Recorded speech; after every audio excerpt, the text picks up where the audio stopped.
আল্লাহ রসুলের হিজরতের পর একটি ঘটনা সংঘটিত হলো। সেই ঘটনাটি আপনাদের সামনে উল্লেখ করার চেষ্টা করব ইনশাআল্লাহ। আল্লাহর হাবিবের একজন খুব প্রিয় সাহাবী হযরত সালমান ফারসি রাদিয়াল্লাহু তাআলা আনহু, আজকে তার আলোচনা।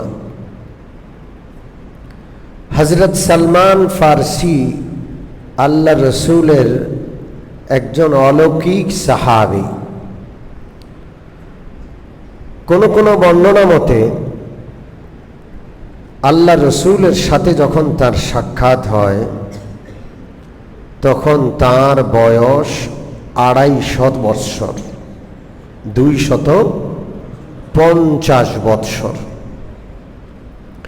কোন কোন বর্ণনা মতে তার বয়স তখন 350 বছর। বিভিন্ন বর্ণনা আছে। সর্বোচ্চ যে বর্ণনা পাওয়া যায় সেটিতে হযরত সালমান ফারসির বয়স 750 বছর পাওয়া যায়। কয়শো বছর? কেউ কেউ বলেন তিনি হযরত ঈসা আলাইহিস সালাতু ওয়াস সালামকে দেখেছিলেন।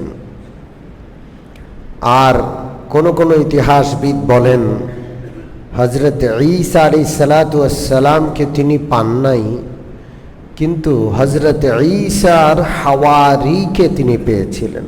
আমাদের নবীর সঙ্গীকে সাহাবী বলা হয়।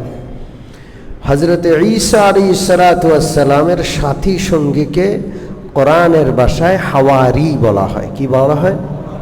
হাওয়ারি বলা হয়। হযরত সালমান ফারসি রাদিয়াল্লাহু তাআলা আনহু হযরত ঈসা আলাইহিস সালামের কোন কোন হাওয়ারিকে পেয়েছিলেন। এত দীর্ঘ হায়াত পেয়ে তিনি অপেক্ষায় আল্লাহ রসুলের সাক্ষাৎ পেলেন। নবীজি যখন মদিনায় আসলেন, নবীজির সাথে তিনি এসে সাক্ষাৎ করলেন। হযরত সালমান ফারসি রাদিয়াল্লাহু তাআলা আনহুর জীবনী, তার জীবনের ঘটনা বলি, তার জবানে শোনাটাই উত্তম হবে। হযরত আব্দুল্লাহ ইবনে আব্বাস রাদিয়াল্লাহু তাআলা আনহু থেকে বর্ণিত হাদিসে তার জীবনী নিজে হযরত আব্দুল্লাহ ইবনে আব্বাসের কাছে যেইভাবে বর্ণনা করেছেন সেইভাবে হাদিসের কিতাবে রয়েছে। তবে তার জীবনীটা শুরু করার আগে দুইটা কথা বলা হবে। এক নম্বর হলো, হযরত সালমান ফারসিকে কেউ জিজ্ঞেস করলে যে আনতা ইবনু মান, আপনি কার সন্তান, আপনার বাবাকে? হযরত সালমান বলতেন আনা সালমান ইবনুল ইসলাম, আমি ইসলামের সন্তান। অর্থাৎ আমার বাবা হলো খোদ ইসলাম ধর্ম। তিনি এটা বলতেন, আনা সালমান ইবনুল ইসলাম, আমি সালমান, আমার বাবা খোদ ইসলাম, ইসলাম ধর্মটাই আমার জন্মদাতা। এইভাবে তিনি বলতেন। দুই নম্বর কথা, তিনি বিভিন্ন ধর্ম পালন করেছিলেন। কোন কোন বর্ণনায় আছে তিনি 50 বছর ইহুদি ধর্ম পালন করেছেন। এরপর ইহুদি ধর্ম ভালো লাগে না, 50 বছর খ্রিস্ট ধর্ম পালন করেছেন। এরপর তিনি ইসলাম ধর্ম লাভ করেছেন। যাই হোক, বিভিন্ন বর্ণনা আছে। হযরত সালমান ফারসির জবানে হযরত সালমান ফারসির ইসলাম গ্রহণের বা তার জীবনী আলোচনাটা একটু শুনব। হযরত সালমান ফারসি রাদিয়াল্লাহু তাআলা আনহু রোম শহরের, পারস্য শহরের ইস্পাহানে তার জন্ম। ইস্পাহান সেই সময় পরাশক্তি ছিল পৃথিবীতে পারস্য। পারস্যের যিনি সম্রাট হতেন তাকে কিসরা বলা হতো। বংশানুক্রমে তিনি কিসরার আত্মীয়, অর্থাৎ তিনি রাজকীয় বংশের মানুষ। ইস্পাহান নগরীতে তিনি শহরে বসবাস করতেন। তার বাবা তার এলাকার সর্দার ছিলেন, সবচাইতে সম্পদশালী ধনী ব্যক্তি ছিলেন এবং ধর্মীয় ব্যক্তিও ছিলেন। তারা বংশানুক্রমে অগ্নি পূজারী ছিলেন। তো তার বাবা অগ্নি পূজারীদের প্রধান ছিলেন। যেহেতু বাবার একমাত্র সন্তান তিনি, এই জন্য তিনিও অগ্নি পূজারীদের কেন্দ্রবিন্দু ছিলেন। এক সময়ে তিনি বাবার মাধ্যমে অগ্নি পূজারীদের সর্দার হলেন। অগ্নিকুণ্ডলী সর্বক্ষণ তার নিয়ন্ত্রণে ছিল, তিনি জ্বালিয়ে রাখতেন যেন একটুর জন্য না নিভে, না কমে। হযরত সালমান ফারসি রাদিয়াল্লাহু তাআলা আনহু বলেন, তিনি যেহেতু বাবার একমাত্র সন্তান, বাবা তাকে অত্যন্ত স্নেহ করতেন, এতটা আদর যত্ন করতেন যে তাকে ঘর থেকে বিনা কারণে বের হতে দিতেন না। মেয়ে যখন জওয়ান হয়, বাবা মা মেয়েকে, কুমারী মেয়েকে খুব হেফাজত করে, কারো নজর না পড়ে, কেউ যেন মেয়ের প্রতি আকৃষ্ট না হয়, মেয়েকে ঘরে রাখে। সালমান ফারসি বলেন, আমার বাবা, আমি ছেলে মানুষ, তারপরও কুমারী মেয়ের মতো আমাকে দেখে রাখতেন, ঘর থেকে বিনা প্রয়োজনে বের হতে দিতেন না। যেহেতু ধনী বাবা, শহরে বসবাস করতেন, গ্রামে বাগান বাড়ি ছিল, জমিদারি ছিল। তো বাবা মাঝে মাঝে ফল ফসল আনার জন্য এলাকার জমি যারা দেখার জন্য নিজে যাইতেন। একবার সালমান ফারসির বাবা অত্যন্ত ব্যস্ততার মধ্যে পড়ে গেলেন। তো সালমানকে বললেন যে এখন তো আমি অত্যন্ত ব্যস্ত, গ্রামের বাড়িতে জমিদারি দেখতে যাওয়ার সময় নাই, তুমি যদি একটাবার যাও আমার অনেক উপকার হয়। জীবনের প্রথমবার সালমান ফারসিকে একা একা কোথাও পাঠাচ্ছেন বাবা। হযরত সালমান ফারসি রাদিয়াল্লাহু তাআলা আনহু জমিদারি দেখার জন্য গ্রামের বাড়ির দিকে রওনা করলেন। গ্রামের বাড়িতে এখনো গিয়ে পৌঁছেন নাই, পথে একটা গির্জা পাইলেন। কি পাইলেন? সেই সময় যেহেতু মুহাম্মদুর রাসূলুল্লাহর আগমন হয়নি, সেই সময় খ্রিস্ট ধর্ম সারা পৃথিবীতে চলত। তিনি গির্জার পাশ দিয়ে যখন যাচ্ছিলেন, গির্জার ভিতর থেকে তিনি আসমানি কিতাব ইনজিলের তেলাওয়াত শুনলেন। কিসের তেলাওয়াত? ইনজিলের তেলাওয়াত শুনে তিনি মুগ্ধ হয়ে গেলেন।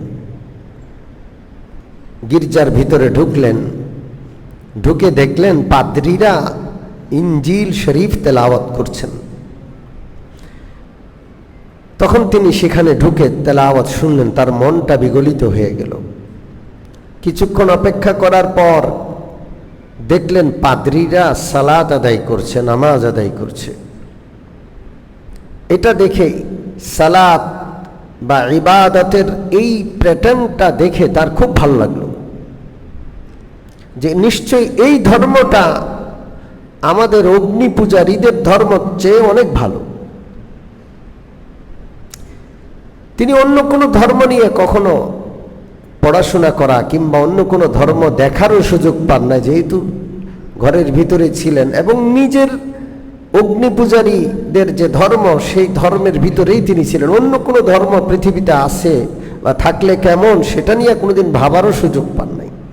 আজকে যখন খ্রিস্ট ধর্মের আসমানি কিতাবের তেলাওয়াত শুনলেন, তাদের নামাজ দেখলেন, তখন তিনি সিদ্ধান্ত নিলেন যে নিশ্চয়ই এই ধর্মটা আমাদের অগ্নি পূজারীদের ধর্মের চাইতে অনেক ভালো। তার এত ভালো লাগলো, সারা দিন সেখানে কেটে গেল। সালমান ফার্সির বাবা যখন দেখলেন সন্ধ্যায় ছেলে এখনো ফিরে নাই, তিনি লোকজন পাঠাইলেন যে ছেলেটা গেল কোথায়। সন্ধ্যাবেলায় তিনি বাবা তাকে তালাশ করবেন এই ভেবে যখন গির্জা থেকে বের হলেন, তখন দেখে বাবা তো লোক পাঠায় দিছে। তো পাঠানো লোকদের সাথে তিনি বাড়িতে, নিজের শহরের বাড়িতে ফিরে আসলেন। বাবা জিজ্ঞেস করলেন, কোথায় ছিলে সারাদিন? সালমান ফার্সি পুরা ঘটনা শুনাইলেন যে বাবা, আমি গ্রামের বাড়িতে যাওয়ার জন্য রওনা করেছি, পথে গির্জা পেয়েছি, সেখানে ঢুকে এই বিষয় দেখলাম, এত ভালো লাগলো, আপনি যে আমাকে গন্তব্যে পাঠাইছেন সেখানে যেতে ভুলেই গেছি, আমি সারাদিন এখানে কাটাইছি। বাবা, আমরা যে ধর্ম পালন করি এর চাইতে অনেক উত্তম ওই ধর্মটা।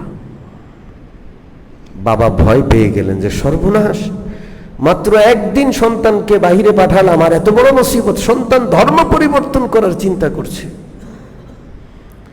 বাবা সাথে সাথে তাকে বুঝালেন যে না, ওই ধর্ম উত্তম নয়, আমাদের ধর্মই উত্তম, আমাদের বাপ দাদা 14 পুরুষ এই ধর্ম পালন করে আসছে, এটাই উত্তম ধর্ম। সন্তান বলে না বাবা, কখনো নয়, ওই ধর্মটা উত্তম, ওইটা আসমানি কিতাবের ধর্ম। বাবা দেখলেন অবস্থা বেগতিক, ছেলে তো ওই ধর্মে চলে যাবে। সাথে সাথে শিকল দিয়ে বেঁধে ফেললেন, বন্দি করে ফেললেন সন্তানকে। কি দিয়ে? জোরে বলেন। শিকল দিয়ে বন্দি করে ফেললেন। সম্মানিত উপস্থিতি, ধর্মের সাথে মানুষের কলিজার সম্পর্ক, বিশ্বাসের সম্পর্ক, আর কিছুর সাথে বিশ্বাসের সম্পর্ক নাই, ধর্মের সাথে ইবাদতের সম্পর্ক। এই জন্য ধর্ম বিশ্বাস এটার উপর মানুষের মুক্তি নির্ভর করে, ইসলামের উপর পরকালের মুক্তি নির্ভর করে।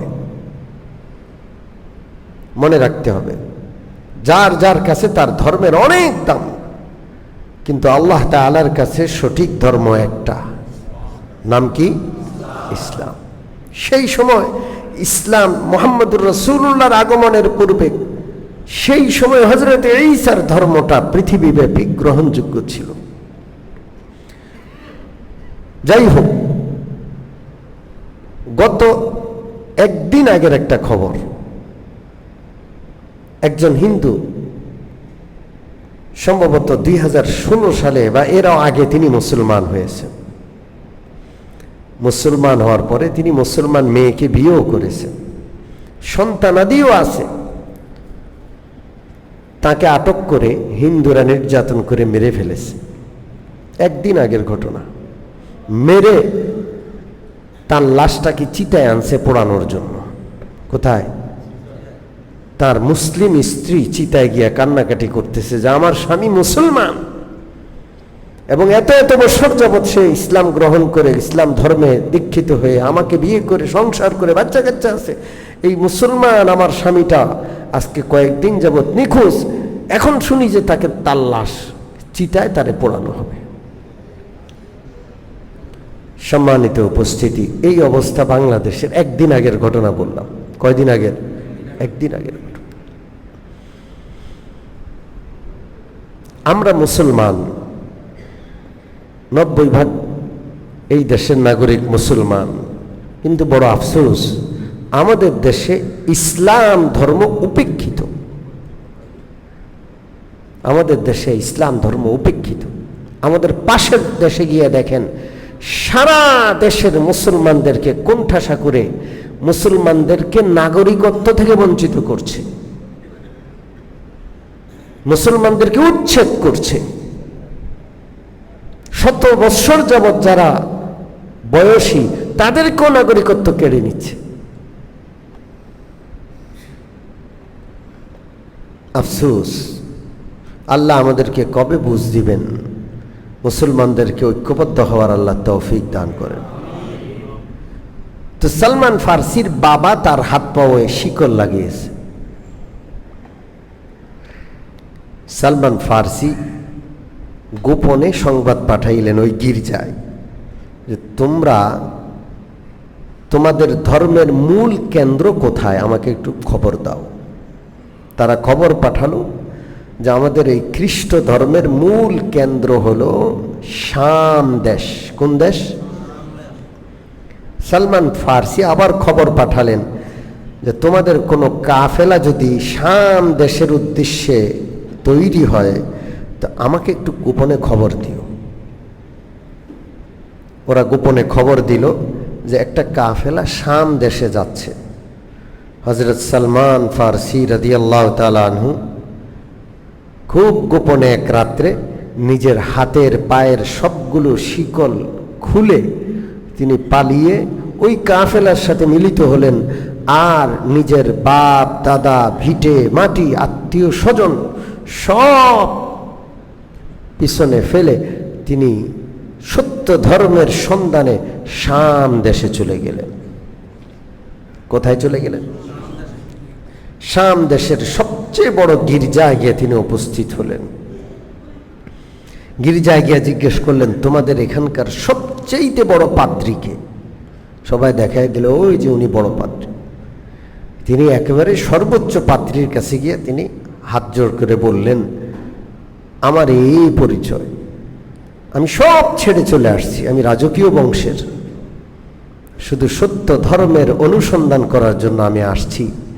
আমি শুনেছি পৃথিবীর সবচাইতে বড় পাদ্রী আপনি, আপনি আমাকে খ্রিস্ট ধর্মের জন্য গ্রহণ করেন এবং আপনার সোহবতে থাকার অনুমতি দিন। পাদ্রী সাহেব মহা খুশি, তাকে খ্রিস্ট ধর্মে দীক্ষিত করলেন এবং তাকে নিজের সাথে থাকার অনুমতি দিলেন। সালমান ফার্সি প্রধান পাদ্রীর খাদেম। কিছুদিন যাওয়ার পর সালমান ফার্সি বুঝলেন যে এই পাদ্রী হইল লেবাসধারী, দুষ্ট। উপরে উপরে লেবাসধারী, ভিতরে তার প্রতারণা ধোঁকাবাজি। কি করে সে মারাত্মক লোভী। লোভ, লালসা এটা এমন একটা নিকৃষ্ট বস্তু, হাজারো মহৎ গুণ আছে কারো মধ্যে, কিন্তু সে লোভী, তার সব বেকার হয়ে যায়। কথা ঠিক ঠিক না? একটা লোক খুব লোভী, আপনি যখন জানবেন যে খুব লালসা, খুব লোভ, আপনি তার সাথে চলবেন না। আর চলবেন? জোরে বলেন। লোভটা কেউ পছন্দ করে না। সালমান ফার্সি লক্ষ্য করলেন এই পাদ্রীতে মস্ত বড় লোভী। সাধারণ মানুষকে আসলে দান সৎকার ব্যাপারে খুব উৎসাহিত করে। মানুষ কাড়ি কাড়ি টাকা অর্থ দান করে যায় গির্জায়, যেন গির্জা থেকে গরিবদেরকে দেওয়া হয়, এতিমদেরকে দেওয়া হয়, অসহায়দেরকে দান করা হয়। এই পাদ্রী মানুষকে উৎসাহিত করার পরে যে দানের টাকা আছে সবগুলো নিজে গোপনে কুক্ষিগত করে ফেলে। কি করে কুক্ষিগত করে? মাটির নিচে মটকার মধ্যে, বিশাল বিশাল মটকার মধ্যে স্বর্ণ মুদ্রা, রৌপ্য মুদ্রা সে জমায়। আগের যুগে এরকম ব্যাংক ছিল না, এখন তো রাষ্ট্রীয় ব্যাংক আছে। দেশে রাখে, চোরা টাকা বিদেশে পাচার করে। অবৈধ অর্থ কোথায় পাচার করে? বিদেশে পাচার করে, সুইস ব্যাংকে পাচার করে। সারা পৃথিবীর যত চোরা টাকা আছে সব পশ্চিমাদের কাছে জমা রাখা যায়। পশ্চিমারা কোনোদিন ফেরত দেয় না। দেয়? জোরে বলেন। ইউনূস সরকার ব্যাংক লুটের টাকাগুলো আনার জন্য চাইছে, কত চেষ্টা করছে। সে তো পশ্চিমাদের কাছে খুব দামি ব্যক্তি, ওখানে গেছে, ধর্ণা দিছে, কোনোভাবে 1 টাকাও আনতে পারে নাই। যারা সাধু সাজে পৃথিবীবাসীর সামনে, ওরা হইল চোরদের আশ্রয়দাতা।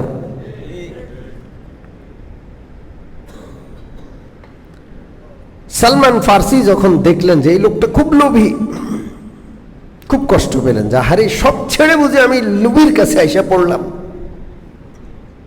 এক সময় এই পাদ্রী মারা গেল, আর গোটা সিরিয়ার শাম দেশের হাজার হাজার মানুষ তার সম্মানে একত্র হয়েছে। তাকে সুন্দর করে দাফন করবে। সালমান ফার্সি ঘোষণা করলেন যে তোমরা এত সম্মানের সাথে যারা দাফন করবা, এত ইজ্জত দিয়া যাকে বরণ করবা, ওই লোকটা সম্পর্কে তোমরা তো জানো না, আমি জানি। মারাত্মক লোভী, তোমাদের দানের টাকাগুলো সব সে কুক্ষিগত করে সেগুলো জমা করেছে। তো সবাই তারে জিজ্ঞেস করলো, কি প্রমাণ তুমি দাবি করছো, দাবির পক্ষে দলিল দাও। হযরত সালমান ফার্সি দেখায় দিলেন, ওই যে মাটি খোঁড়ো, ওখানে খুঁড়লে দেখবার মটকায় মটকায় টাকা পাবা। তো এলাকার মানুষ তার লাশকে সেখানে রেখে আগে গিয়া সেখানে মাটি খুঁড়ছে, খুঁটে দেখে 7 মটকা, এত বড় বড় মটকা। মটকা দেখছেন, সাধারণ মটকা না, বড় 7 মটকা স্বর্ণ মুদ্রা আর রৌপ্য মুদ্রা। যখন মানুষ এটা দেখল, হযরত সালমান ফার্সি বলেন, সবাই তার লাশের প্রতি শ্রদ্ধা জ্ঞাপন বাদ দিয়া বলল যে আমরা ওরে সমাহিত করব না, ও এত বড় খারাপ কাজ করছে। এই পদে বসে ওর লাশটারে ঝুলাইছে, ঝুলিয়ে শুলিতে চড়াইয়া রাখছে, আর সবাই পাথর মারছে।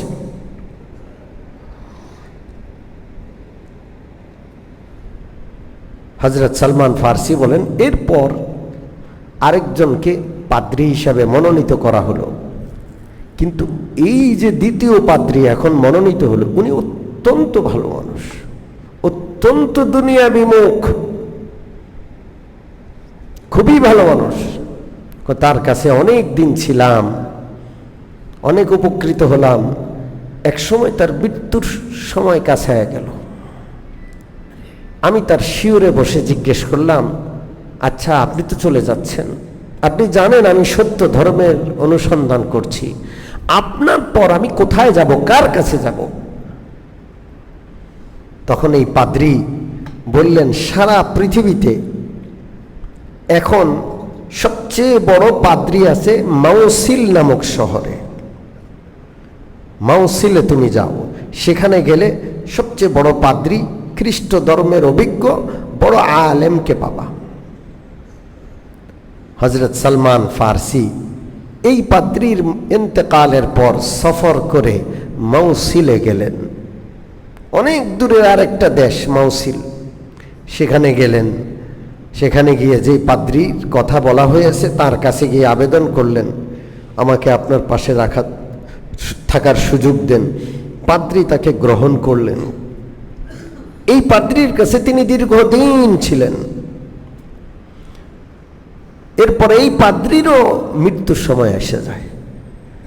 হযরত সালমান ফার্সি তাকে জিজ্ঞেস করলেন যে আপনি তো ইন্তেকাল করছেন, আমি যে এখন যাব কোথায়?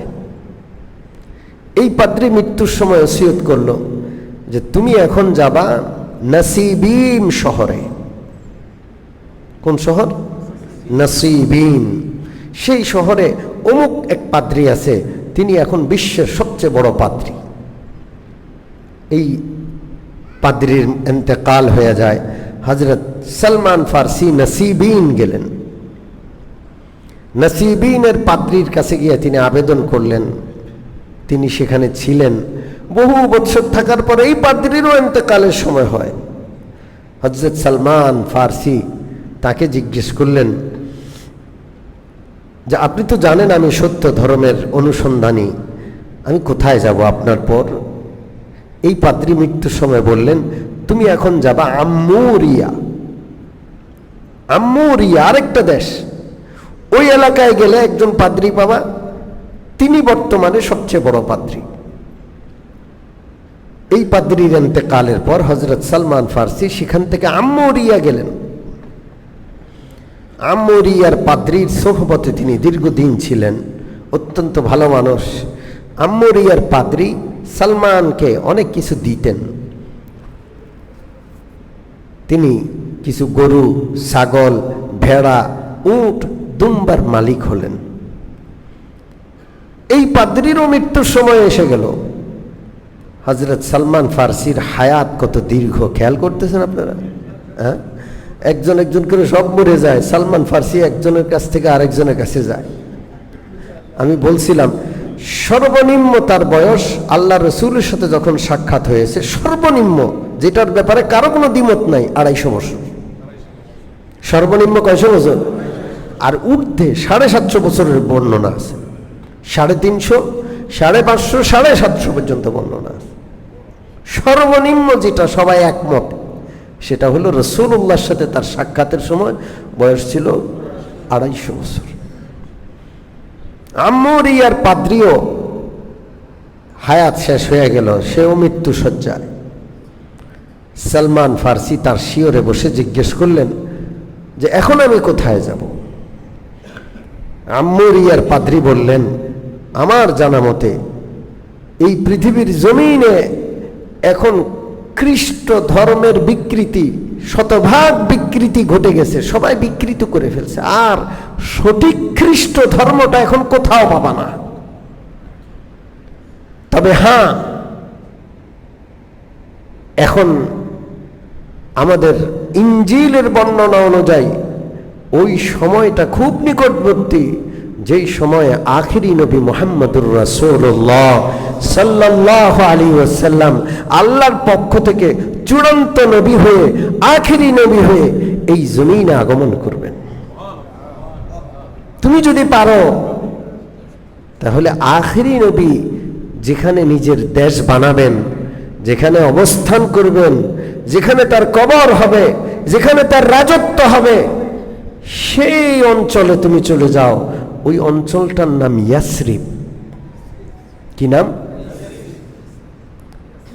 চতুর্পাশে পাহাড়ে ঘেরা একটা জনপদ, পাহাড়গুলোর রং হবে কালো কালো, আর সেই জনপদে খেজুর বাগান আর খেজুর বাগান।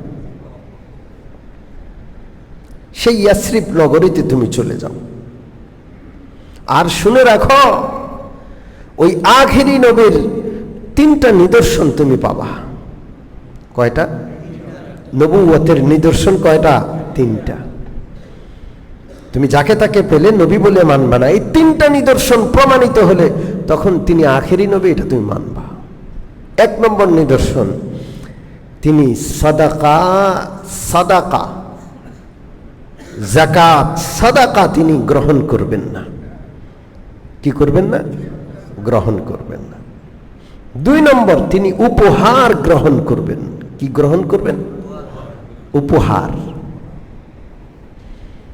3 নম্বর, তার পিঠের মাঝখানে একটা মোহরে নবুয়ত, নবুয়তি সিল মোহর থাকবে। এই 3টা যদি তুমি নিশ্চিতভাবে পাও, তখন তুমি মেনে নিবা তিনি হলেন আখিরি নবী, তার নাম হবে মুহাম্মদুর রাসূলুল্লাহ সাল্লাল্লাহু আলাইহি ওয়াসাল্লাম।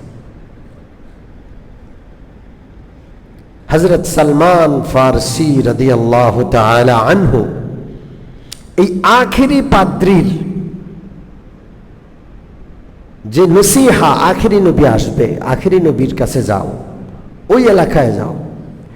তিনি অপেক্ষা করছেন, কেমনে যাবেন, কোথায় যাবেন, পৃথিবীর কোথায় এই জায়গাটা?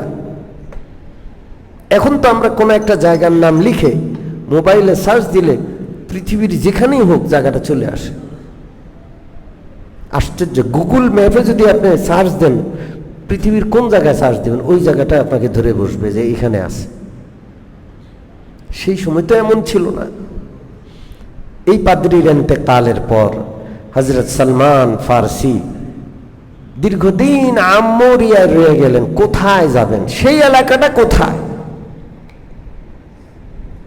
তিনি বহু তালাশ করার পরে পাইলেন যে সেই এলাকাটা হলো আরব দেশে। কোন দেশে? আরব দেশে।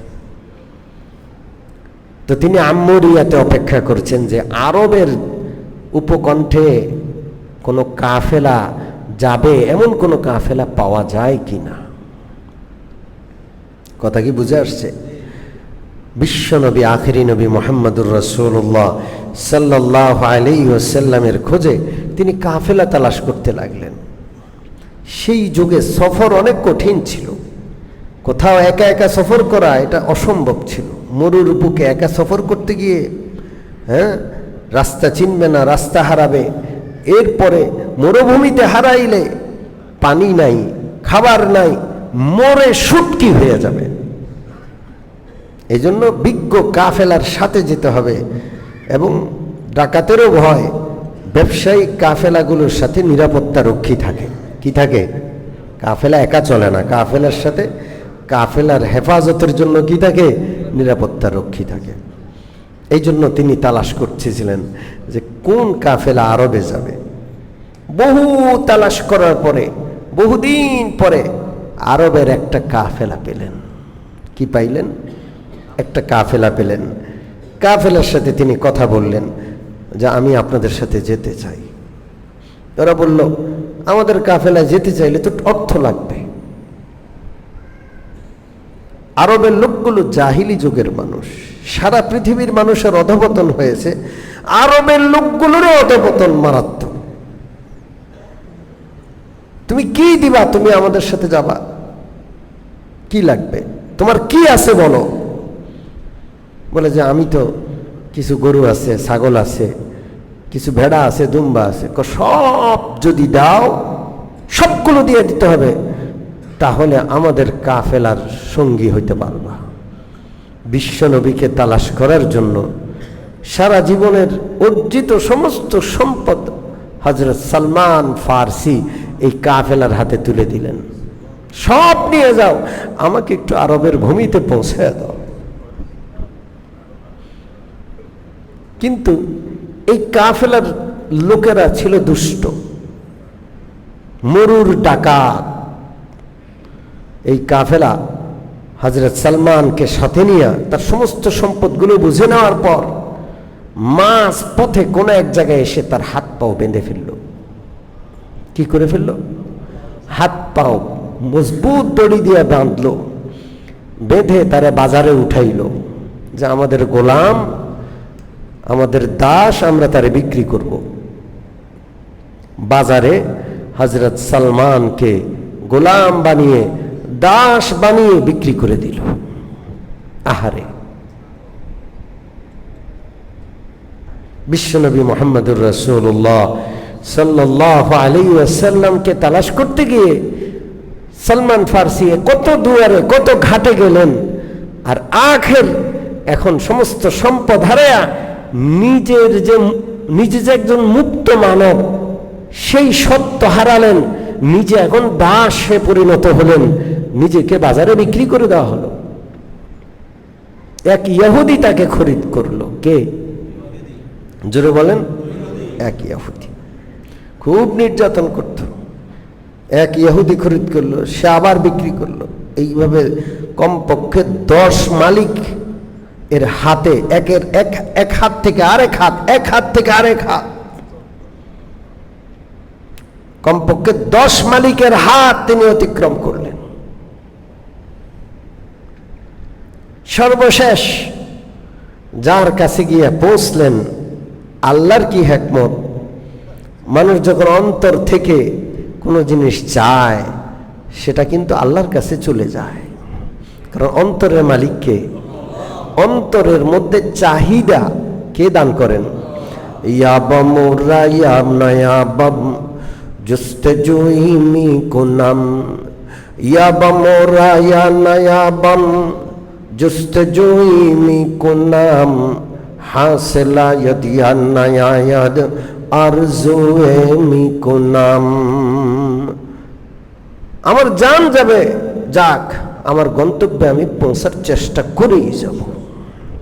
দস্ত আজ তলব নদারম তাকারে মন বরায়াদ, ইয়া যা রসদ বজানা ইয়া জাজে তন বরায়াত।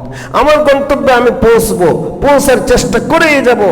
চাই আমার জান থাকুক বা জান চলে যাক, হায়াত থাকুক বা মৃত্যু আসুক, আমি তো আমার গন্তব্যে যাবই। হযরত সালমান ফারসি এমনই দৃঢ় প্রতিজ্ঞাবদ্ধ ছিলেন।